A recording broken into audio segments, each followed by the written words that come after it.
It now falls to me to ask Andrew a few questions about his book. As we've just heard, Henry Kissinger has been the latest in a line of distinguished figures who've singled out Andrew's book as quite simply the best single-volume biography of Churchill to have been written since the great man died. Having had the honour of reviewing it for the Evening Standard, I can attest to the fact that it is a book that is as readable as it is authoritative, as gripping as it is instructive, quite simply one of the best books about politics, about Britain, about the world that you can read today. But Andrew, the subtitle that you've chosen for your book is Walking with Destiny. Why did you choose that particular subtitle? On the day that Winston Churchill became Prime Minister, Friday the 10th of May 1940, the same day, of course, that Hitler unleashed blitzkrieg on the West and invaded Holland and Belgium and Luxembourg, the King appointed him Prime Minister that evening, and 8 years later, writing in his memoirs, at the end of the first volume of his memoirs, he said, "I felt as if I were walking with destiny and that all my past life had been but a preparation for this hour and for this trial." And it very much is the underlying theme of this book, the way in which he believed in his own destiny, in that he had, ever since he had been a schoolboy at Harrow in 1891, Winston Churchill was entirely self-educated, owing to the fact that he had to be, because he went to Harrow.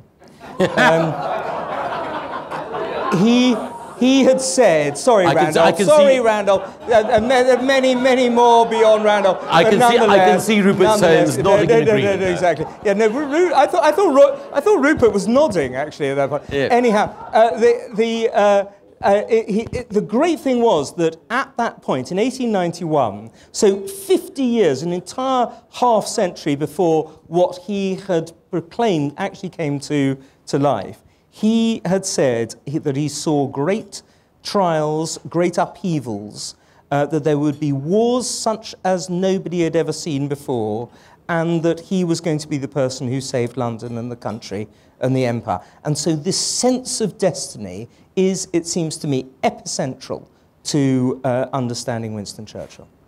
Now, one of the things that you've been privileged to enjoy in preparing this biography is access to sources that other authors have not had. What influence on the way in which you viewed Churchill's career have those new sources had? And what new revelations have you uncovered in writing? Well, I was very surprised that there should be quite so many of them. In the last decade, there has been a cornucopia of new sources. In many ways, the greatest one was the fact that Her Majesty the Queen allowed me to be the first Churchill biographer to use her father, King George VI's diaries.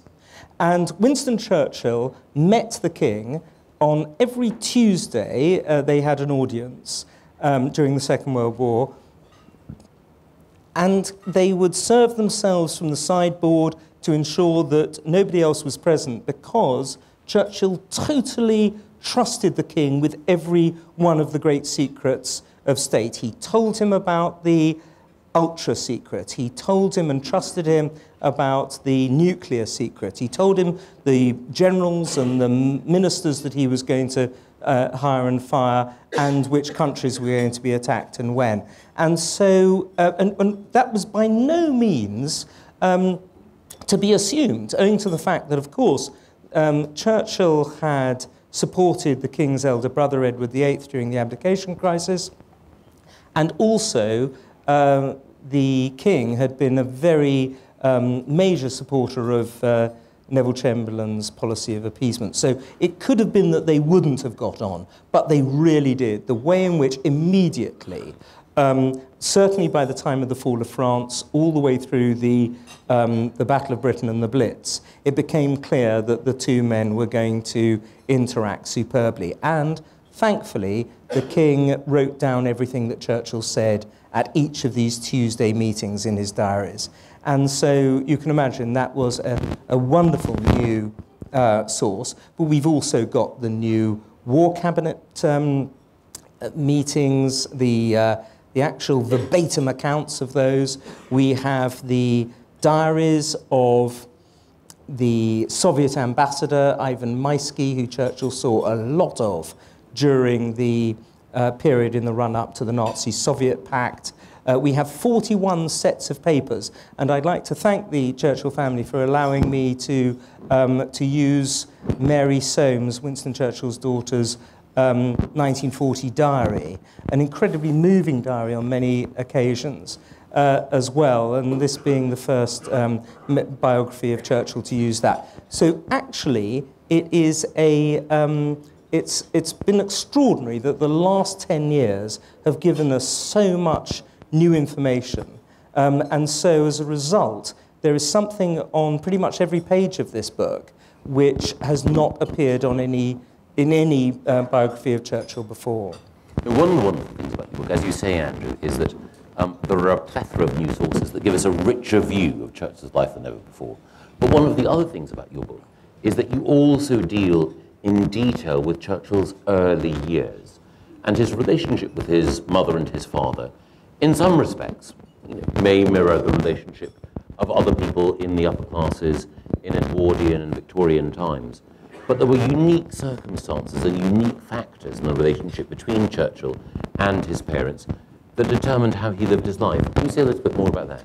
Yes, well, his father was a Lord Randolph Churchill, who, of course, became Chancellor of the Exchequer and resigned in 1886, was a brilliant, mercurial, but also highly disdainful and grand figure who never understood that Winston Churchill was going to be a serious and significant figure. And if anything, one of the really moving things and letters in this book are these terrible letters from Lord Randolph, and these moving letters from his son Winston, both to the father and the mother, about how neither of them seemed to appreciate him at all.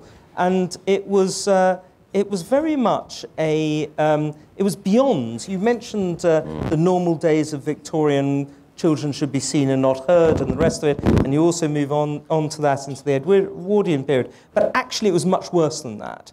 And so under normal circumstances, you would have thought that Churchill might have been damaged by this in one way or another. But in fact, he was such an extraordinary figure that he, in fact, worshipped his father all the more. He wrote his father's 2-volume biography. He sought out his father in order to talk about his father. He sought out his father's friends in order to talk about his father. He had this marvellous belief in his father's political opinions, which were the Tory Democrat opinions of Benjamin Disraeli that he continued. He was almost completely broke all his life. And then when, at the age of 71, he finally got into the black, the first thing he did was to buy the first of 37 racehorses, and he put the jockeys into the pink and chocolate colours of his father. So, and of course, he called his son Randolph as well. So there was an innate, an extraordinary love of his father, which mattered intensely. You also see it, of course, in 1947, at the time that he wrote up a short story about meeting his father's ghost. And he met his father's ghost, and they talked, and at no point did he tell his father that he had been epicentral in the winning of the Second World War. And so you can see Winston Churchill's life as being driven by a desire to impress the ghost of his long-dead father. There are so many qualities about Churchill that impress. Two of them, of course, are physical courage and also his skill as a writer.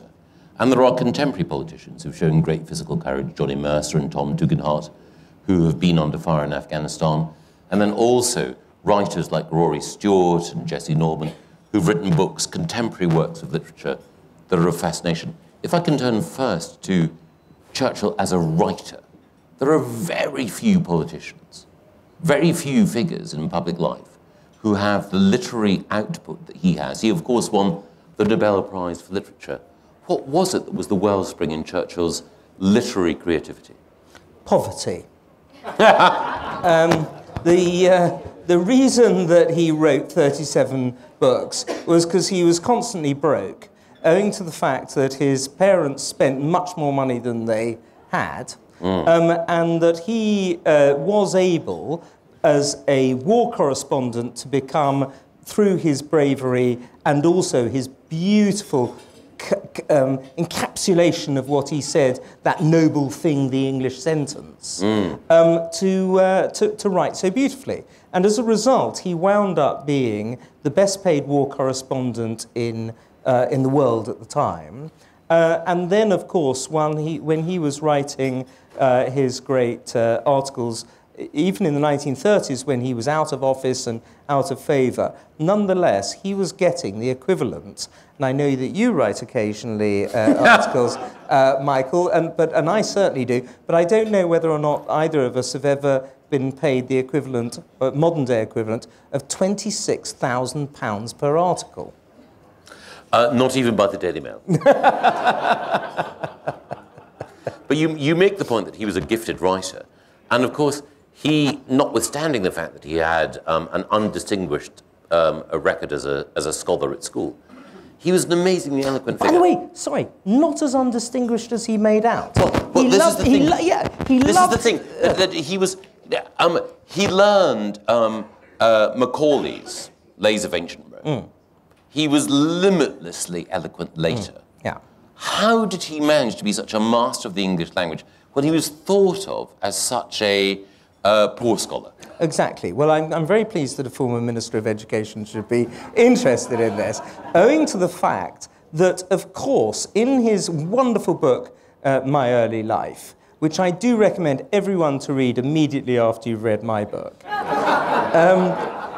he made himself out to be something of a dunce, which he simply wasn't. When you go to the Churchill archives in Cambridge, and it's a great honour to have Dame Athene here, who, of course, oversees these wonderful, glorious, incredibly efficient, beautifully organised archives.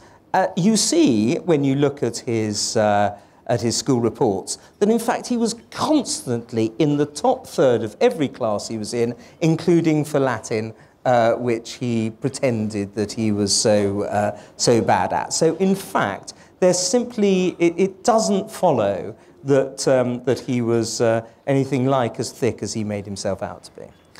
Well, as well as being an eloquent orator and a brilliant writer, he was, of course, visionary, prescient in political terms. And of course, his greatest achievement, apart from his wartime leadership, was to spot the threat of Hitler and Nazism almost before anyone else did in British politics. Why was he capable of doing so? Why was it that he was able to recognize the danger that Hitler's regime posed almost before any other politician, certainly before any other conservative politician?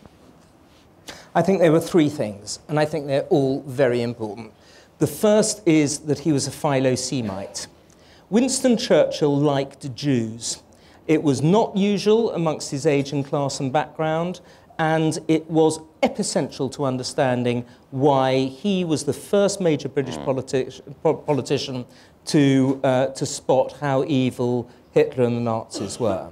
He grew up with Jews happily. His father liked Jews. He appreciated the contribution made by Jews to Western civilization and its ethics. He was somebody who supported, of course, the Balfour Declaration, and he just felt naturally at home with Jews, and as a result, he had an early warning system for what Hitler and the Nazis were like that would deny to an awful lot of other people from his age and class and background. The second thing was he was a historian. And so he was able to place Adolf Hitler in the continuum, the historical continuum, that began with the threats made to the, with regard to hegemonization of Europe, made by Philip II of Spain, then on to Louis XIV, who, of course, his great ancestor, John Churchill, first Duke of Marlborough, defeated in the War of Spanish Succession, then on to Napoleon, then on to the Kaiser, and so he fitted Hitler into all of that. And the third thing, which I think is also very important, is that he had seen fanaticism up close in his life, in a way that many other politicians, certainly the other politicians, the other prime ministers of the 1930s, people like Ramsay MacDonald and Stanley Baldwin and Neville Chamberlain never did. And so because he had seen his friends sliced to pieces on a stretcher in the northwest frontier by the Pathans, and he had killed 4 dervishes at the Battle of Omdurman, and had therefore come absolutely eye to eye and face to face with Islamic fundamentalist fanaticism, was able to see the same kind of thing in the Nazis. And so if you put those 3 together, he was going to be a different kind of politician than the other ones who were willing to look the other way when it came to the Nazis. That's incredibly insightful. But one of the things is that even though, of course, Churchill was absolutely right and early and prescient in detecting the Nazi horror, if you look at his political career, and you're unsparing in chronicling this, he made mistakes, whether it was over the abdication, whether it was over India, whether it was earlier in his career by making himself at the Sydney Street siege the, as he thought it, the hero of the hour, rather than behaving in a statesmanlike fashion. What do you think Churchill learned from the mistakes that he made? Well, you don't need to stop there. I mean, he also got women's suffrage wrong. He got the Dardanelles, of course, massively wrong, that led to 160,000 casualties. He got the gold standard wrong. As he said to his wife, Clementine, I would have made nothing if I had not made mistakes. And the great thing about Winston Churchill is that he learnt from them. He wasn't one of those politicians who just banged on again against closed doors. What he did was to learn from each of the mistakes. And the classic moment comes, I think, from the Dardanelles, when he never, in the Second World War, ever once overruled the chiefs of staff when all 3 of them agreed on something. So you would get these situations where, in the Defence Committee of the War Cabinet, Alan Brooke, General Sir Alan Brooke, the chief of the Imperial General Staff from December 1941 and the chairman of the Chiefs of Staff from March 1942, would sit across the table from Churchill, breaking pencils in half, saying, no, I disagree with you, Prime Minister, crack. And it must have been extremely off-putting to have a 6'2", flinty Ulsterman break pencils in your face. But nonetheless, this extraordinary creative tension between these 2 men was the reason that we came up with the overall strategy of destroying the Axis powers and taking 250,000 prisoners in May 1942, and then, May 1943, and then going on to Sicily, then Italy, and then before finally drawing enough power, German power, down into the Mediterranean before the killer punch coming across the Channel with Operation Overlord in June 1944. It was essential that Churchill did not act as a dictator, which he never did. He always did it in clashing, aggressive, but nonetheless creative tension with the chiefs of staff. Well, there's a lesson for the cabinet there. And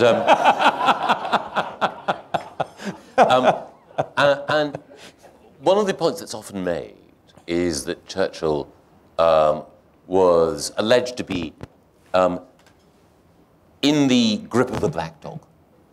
are depressive by nature. And it's often said that Churchill himself, rising with a glass of Paul Roger or brandy, was an alcoholic. Now, these perhaps are caricatures that reflect the anxieties of our age rather than the realities of his.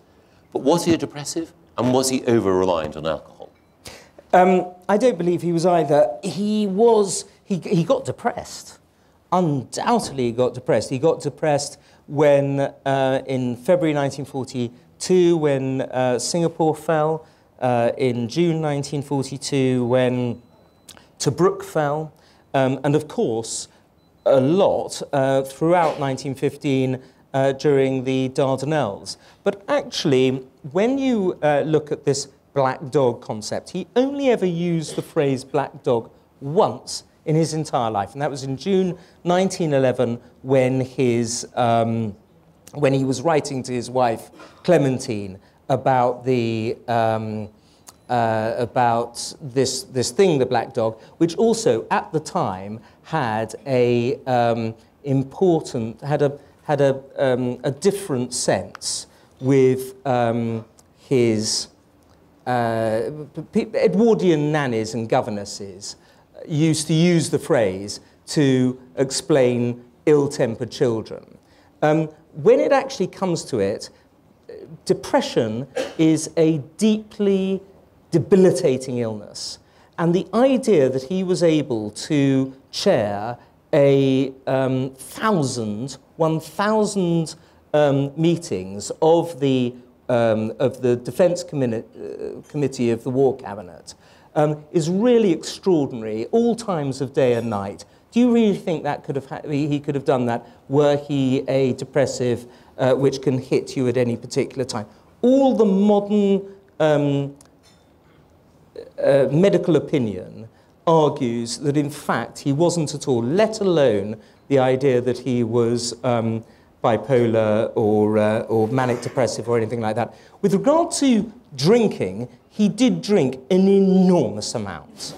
There is no doubt about that. C.P. Scott famously said that Winston Churchill couldn't have been an alcoholic because no alcoholic could have drunk that much.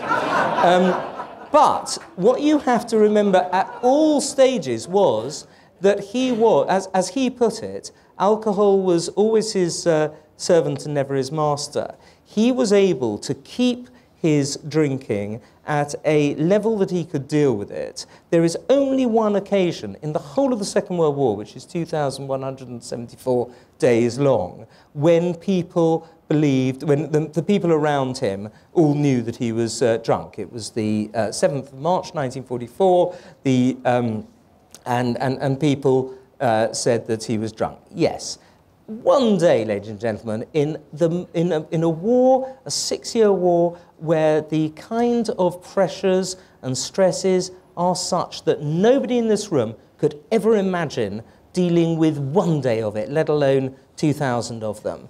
And yes, on that occasion he got drunk. But no decisions were taken, owing to the fact that they had the meeting all over again the next morning, and everybody pretended it hadn't happened. Well, Andrew...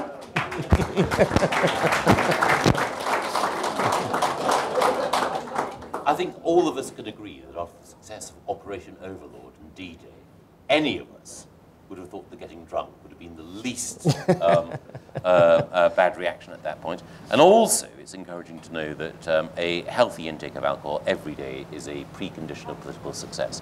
But if you were to, and I know this is unfair, and it's my final question, if we were Californians, heaven forfend, and you were to distill the Churchill life lessons for success, what would they be?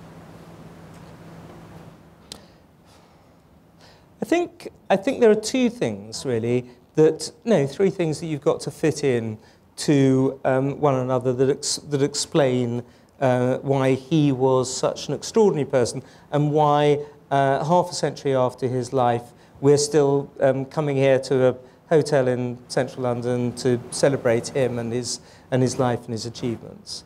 The first has to be his, as you mentioned earlier, his foresight. not just with regard to the Nazis and Adolf Hitler, although they were, of course, the most appalling threat to Western civilization in the last 1,000 years, I would argue, but also the way he was able, only the following year, in March 1946, in the Iron Curtain speech at Fulton, Missouri, to be able to also point out the threat made by Stalin and Soviet communism, and to put that in the same kind of overview, the same kind of continuum that I mentioned earlier, which went from the 16th century to the end of the 20th century. That in itself was a Themistoclean foresight, which is given to few. That's the first thing.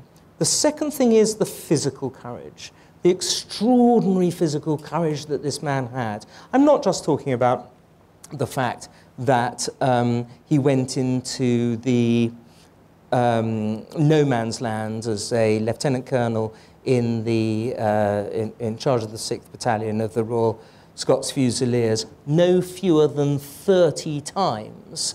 So close, actually, in no man's land that he was able to hear the Germans speaking in their trenches. I mean, that is an extraordinary thing. But also the physical courage of fighting on 4 continents and in 5 campaigns, and again in the Second World War, travelling no fewer than 110,000 miles. It was essential that he did that because he needed to be the glue that kept the big 3 together. Stalin didn't believe in flying and only flew outside the Soviet Union once during the war, and of course FDR was profoundly disabled, and although he did fly outside, it really took Churchill to be that figure to do that.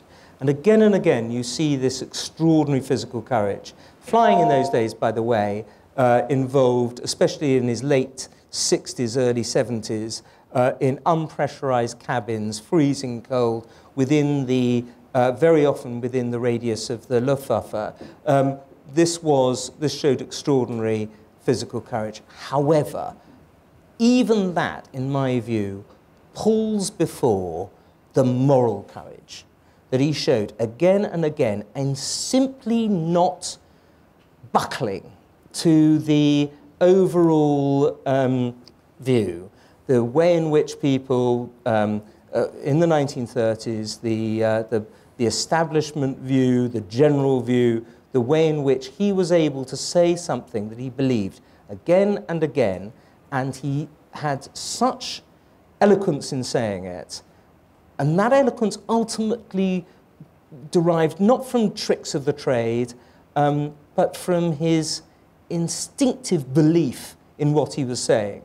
And you attach these 3 things all together, the physical courage, the moral courage, and the foresight, and of course the eloquence, 4 things. And you have, therefore, a politician who was able to do things and say things that all politicians today should take cognizance of.